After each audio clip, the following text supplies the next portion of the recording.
Okay, so at this time, we are going to introduce a we're going to introduce a very important person to you. She's another pillar in our community.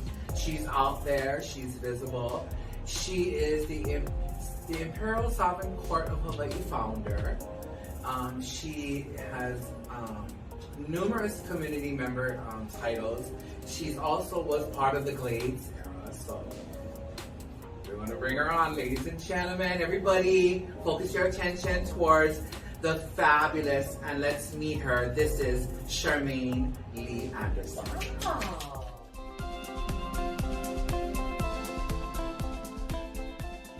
Good afternoon, good evening. I'm Charmaine Lee Anderson. I was born August 1st, 1945. I was 10 years old. I realized I was different among my peers, among my family, among everything.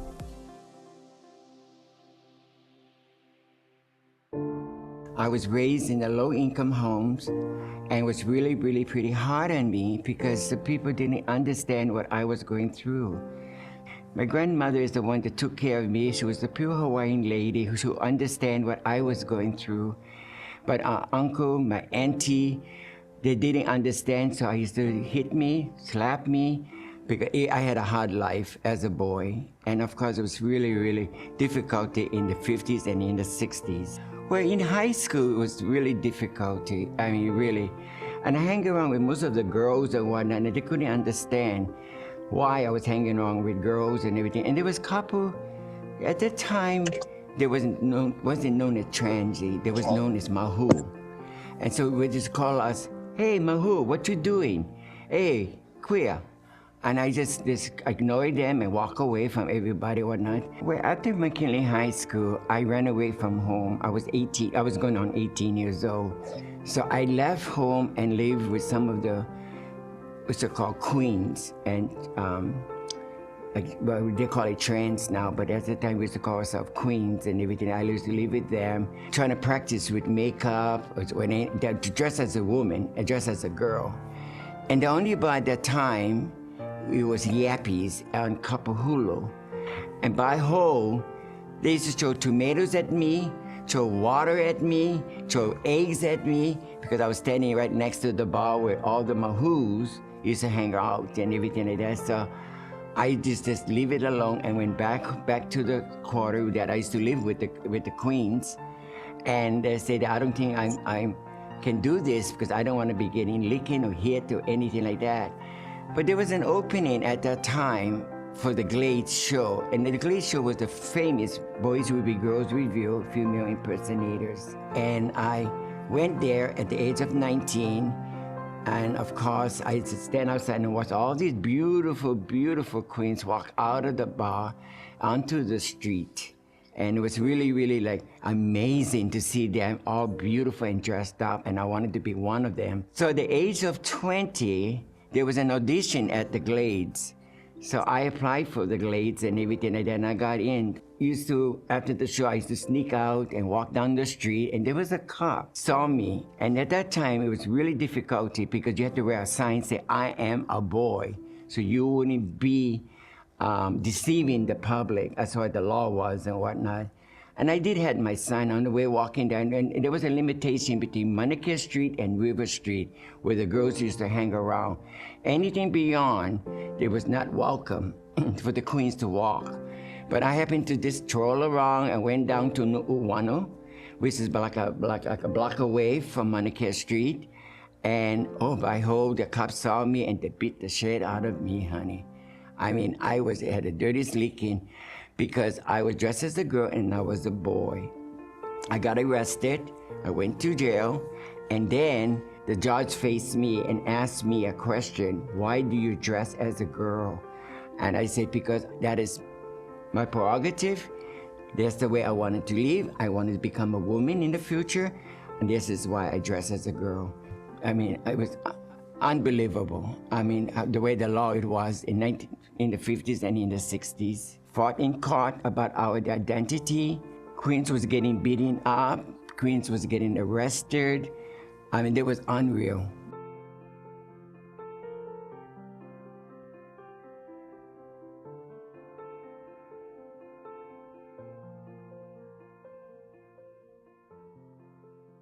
And in 1971, there was a group in Los Angeles wanted the Polynesian group, a female impersonative Polynesian group. And I was one of them that was picked to go to Los Angeles. We arrived in Los Angeles, we did a show at the Redwood Room. I ventured out to Hollywood Boulevard and met some of the girls there and called the Sewers of Paris.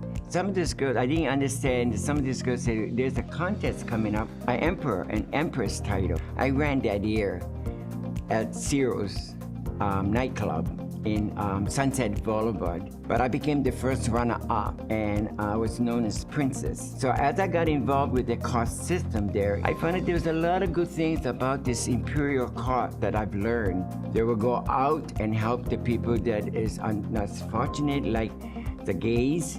They couldn't afford their rent, they couldn't afford anything, they couldn't have no food or anything. So I used to go and rally with them and go and feed the homeless, the gay community and the regular homeless. And we used to go out and do fundraiser to raise money to help the gay community. I decided I wanted to become the Empress of Los Angeles. So I ran and I won. As my year ended, that year in 1977, I stayed back in Los Angeles and trying to work with the community, but I was doing some shows all over in Los Angeles. So I was kind of a little bit busy doing shows, female impersonator show.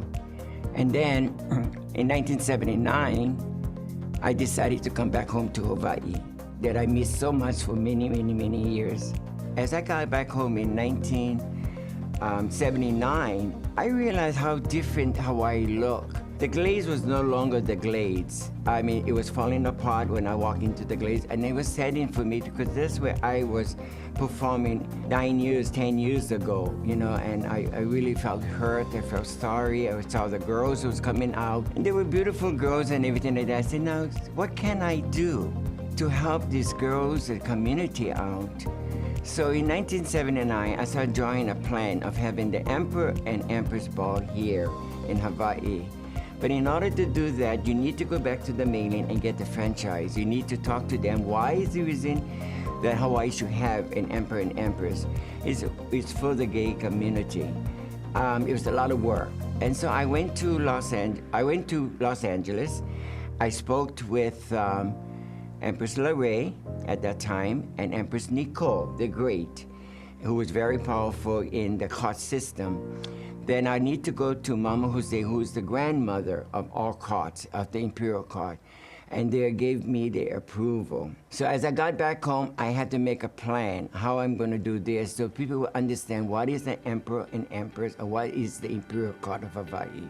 Well, you know, it's difficult because people in Hawaii don't know any of these things that was going on the mainland. We have our own way of living here in Hawaii. I decided to have a coronation here called the Emperor and Empress Ball. And again, I didn't have an emperor, I had an empress. I had it on Halloween night to bring in the fun into this Emperor and Empress Ball. So I ever thought it was a costume ball with a Halloween ball, but actually you're electing the first Empress of Hawaii. And that was at the Empress Theater restaurant. It was amazing how the turnout came out. And then the first Empress was crowned was Empress Nalani Adrisin. She was the first Empress. All these years of having the Imperial Court of Hawaii, we had done so much for the community. In 1981, 82, 83, it was a full-blown AIDS epidemic. It was horrible. People were dying. They didn't know what was causing the AIDS epidemic. And there was an organization called the Life Foundation was formed. And we, as the Imperial Court of Hawaii, at that time it was our third year, we decided that we need to help people that were dying from AIDS from Hawaii to out the world. And so we decided to have a fundraiser at Pat Cocktail Center. It was the first instant people realized that there was an Imperial Court of Hawaii there, and that we were there to support the Life Foundation for their belief of helping people who were dying from AIDS. The Imperial Court of Hawaii, I started in 1981. We decided to give grant to help people with AIDS, that help them with pay their medical bill, some of the bills, or medicine, eyeglasses, or having something to do where a representative from the Life Foundation, who I adore so much, her name is Malu, she will come to the Imperial Court meeting and explain to us that this grant they were giving out is like $100, $150, and what they need to be helped. So Imperial Court was always there to help people who are living with AIDS. And we also, the Imperial Court of Hawaii, do scholarship. And we have the Hawaiian scholarship that we give. Then we do the Imperial Hula that gives scholarship. So they can learn the Hawaiian language and learn Hawaiian. And we also used to do many years ago called the Turnabout Contest. And we used to raise money for people that would go to University of Hawaii or any medical school that will give them a scholarship grant. Two things that we asked them to learn that people have terminal cancer and people that are living with AIDS or dying from AIDS, that you would take care of them and everything like that. And that was my main concern because I love my people. I love my Imperial Court family. I love my gay community, to support my gay community and give as much I can give. In order to do this, you have the Imperial family, like the Imperial Court of Hawaii, which is called now the Imperial Southern Court of Hawaii. And they're the one, the Emperor and the Empress. And then you have the board of directors, who is the president now, is Danielle Logan. Now, with all of us joining together, we raise all this money that we can put in and to help the people that is less fortunate than us. Because we really need, on Christmas time, we have the toy and food drive. We go to Waianae and feed them, clothe them, and giving them canned goods. And that is always by the Imperial Court of Hawaii. So we need members to help us out with this because with a foundation, when you need people to help you, we hope they can join in and help us out because of what we believe in and what we want to do for our community and the street community that needs help, that is less fortunate. We have our coronation always in October, the later part of October. People from all over the mainland comes in. 15 to 20 cars will come in to pay respect to our Emperor and Empress and to respect the Hawaii Imperial Court of Hawaii. They will come in and they will give you a beautiful show, the mainland dignitaries. The opening ceremony is on a Wednesday by the Emperor and the Empress, and then after that you have the Neptuna, where they go and enjoy the beach, enjoy the fun and everything. There's all the mainland dignitaries. And then coronations on Saturday and Sunday is the victory brunch. You know, people attend that coronation, they can see how amazing they are, especially the mainland dignitaries. They have their own representative of their Emperor and Empress to pay respect to our Emperor and Empress here in Hawaii.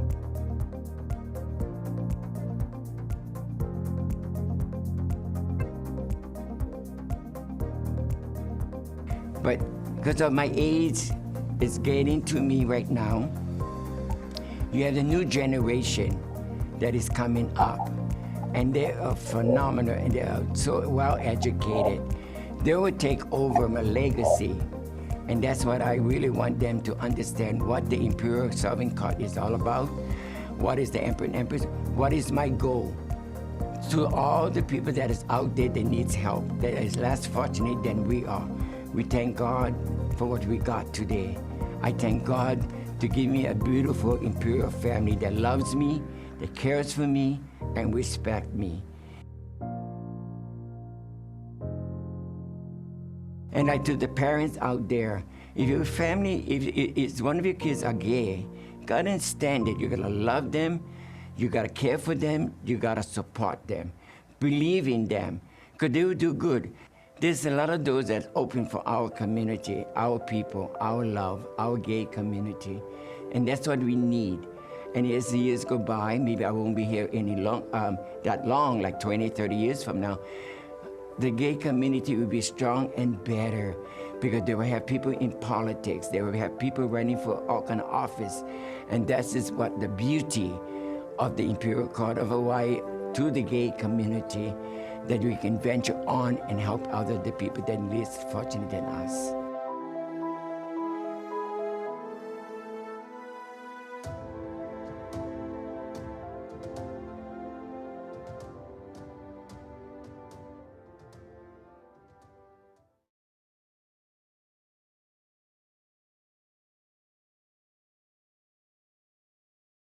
Change shared a lot. Thank you, She Charmaine. shared a lot. Let me tell you, that girl was a beautiful showgirl over at the Glade. She was just gorgeous. And she is still the mother founder of the Imperial Sovereign She Court of sure Hawaii. is, and she's still doing her beef stew fundraisers just for the That's community. amazing. Yes. I remember when she first started the Imperial Court, and we really didn't know what Imperial Court was about, but Charmaine has stuck to it through the years, and this evening we have the reigning Empress of all Hawaii. Yes, amazing leader. I'm Empress of Hawaii. Well, I must say, you ladies are pretty amazing too. You We are. have a little treat for you that we put together.